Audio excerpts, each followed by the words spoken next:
हरिद्वार में कैलाशानंद जी महाराज द्वारा समृद्धि बजाज और रश्मि बजाज के एक ईश्वर ऐप का ऐतिहासिक शुभारंभ। हरिद्वार के सिद्धपीठ दक्षिण काली मंदिर हरिद्वार में आज एक ऐतिहासिक अवसर पर 21 वर्षीय युवा उद्यमी समृद्धि बजाज और उनकी माता रश्मि बजाज ने एक ईश्वर ऐप का शुभारंभ किया। इस लॉन्च को परम पूज्य कैलाशानंद जी महाराज का आशीर्वाद प्राप्त हुआ। यह ऐप परंपरा और तकनीक का अनोखा संगम है जो हर भक्त को भक्ति से जोड़ने का नया डिजिटल मार्ग प्रदान करता है।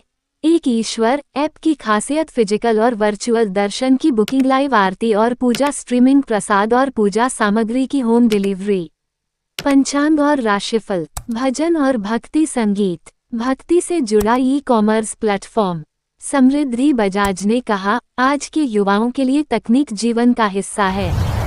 हमने ये पहल इसलिए की ताकि भक्ति भी उसी सहजता से उनके जीवन में बनी रहे। एक ईश्वर के माध्यम से हर भक्त कहीं से भी भगवान से जुड़ सके। रश्मि बजाज ने कहा, एक ईश्वर सिर्फ एक ऐप नहीं, ये सेवा है। हमारा उद्देश्य है कि हर घर में मंदिर जैसी शांति का अनुभव हो। परम पूज्य कैलाशानंद जी महाराज ने कहा, ये पहल तकनीक और परंपरा का आदर्श संगम है। यह ऐप भक्तों को उनकी आस्था से जोड़ने का महत्वपूर्ण कार्य करेगा। रघुनाथ राजाराम येमुल ने कहा, एक ईश्वर एक अनूठी पहल है जो नवाचार के जरिए भक्ति को जीवित रखेगी। समृद्धि और रश्मि को इस पवित्र प्रयास के लिए बधाई। खबर हरिद्वार से सोनू कुमार। ये सामग्री की जरूरत है, तकनीकी तौर पर, लेकिन इसमें करने वाली बात करेंगे तो बहुत सारी चीजें उसमें जुड़ी। आज भी लोग हैं जो विदेशों में रह रहे हैं, अमेरिका में है, लंदन में है, यूरोप में है, जो हम इंडिया नहीं आ पाते, मंदिरों में नहीं जा पाते हैं। अगर वो ऐप के माध्यम से दर्शन करते हैं, आज देखो आपने देखा, आपने ही दिखाया मेरा पूजन सामग्री अभिषेक सावन का, लगभग 170 करोड़ लोगों ने अब तक देखा, 170 करोड़ लोगों ने देखा। और मैं आज जिस घर में जाता हूँ वहाँ लोग, मुझे 2-4 लोग मिलते हैं, स्वामी जी मैं 3 घंटे देखा, मैं स्वामी जी में 4 घंटे देखा, स्वामी जी में 5 घंटे देखा। आज उनके घर में महादेव आने लगे, आज उनके घर में शिवलिंग आने लगे, आज उनके घर में पूजन सामग्री के प्रति श्रद्धा बढ़ने लगी। तो मुझे लगता है एक समय ऐप की जरूरत है, एक समय ऐसा आएगा जब ऐप की जरूरत नहीं पड़ेगी, वो स्वयं ऐप बन जाएगा और वो पूजन करने लगेगा। महाराज जी, ये कोई एनजीओ चला रही नहीं है, ये तो व्यक्तिगत छोटी बेटी है, कंपनी नहीं है, कोई कंपनी नहीं है, कोई कंपनी नहीं है। ये तो इसके मन में एक भाव आया, ये तो बहुत बड़े घर की बेटी है, बहुत बड़े घर की बेटी है। और इसके पिता बहुत बड़े उद्योगपतियों के साथ रहते, बड़े उद्योगपति है, बड़े उद्योगपति। मैं क्योंकि मेरे शिष्य मैं जानता हूँ, तो इसका कोई किसी प्रकार का कोई कॉर्पोरेट से संबंध नहीं है, ना इसकी कोई योजना है। इसका एकमात्र योजना है घर घर में भगवान को पहुंचाना, घर घर में भगवान की सामग्री गुरु आज्ञा लेकर के पहुंचाना, गुरु जी की आशीष, गुरु जी की कृपा के द्वारा घर घर में पहुंचाना। ये ऐप दूसरों से कैसे डिफर होगी, और दूसरा क्या एक नया रेवोल्यूशन होगा? जब समृद्धि इस ऐप के बारे में वो हमारे पास आई तो हमारा परिवार बड़ा धार्मिक और बड़ा भक्तिमय है।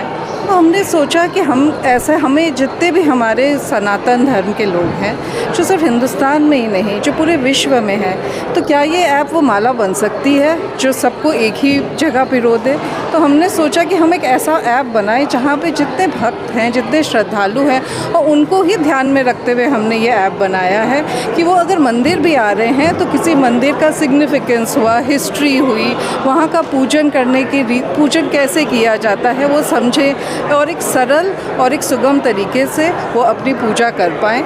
जहाँ वर्चुअल की बात है तो जो हिंदुस्तान के बाहर रहते हैं वो पूजा करने, उनका मन बहुत रहता है कि हम आएँ और पूजा करें, तो वहाँ से वो अपने घर से ही पूजा कर सकते हैं।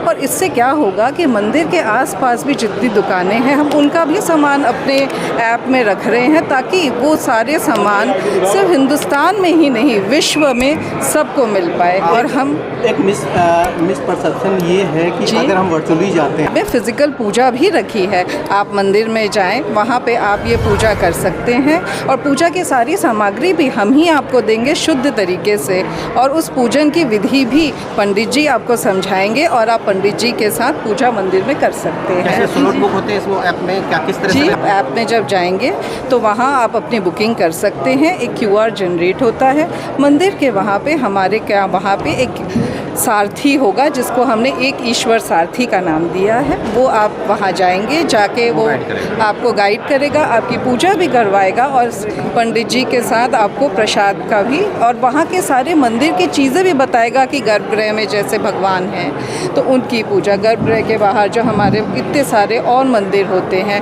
और उस पूरे हम एक इकोसिस्टम बनाना चाहते हैं। ठीक है, थैंक यू।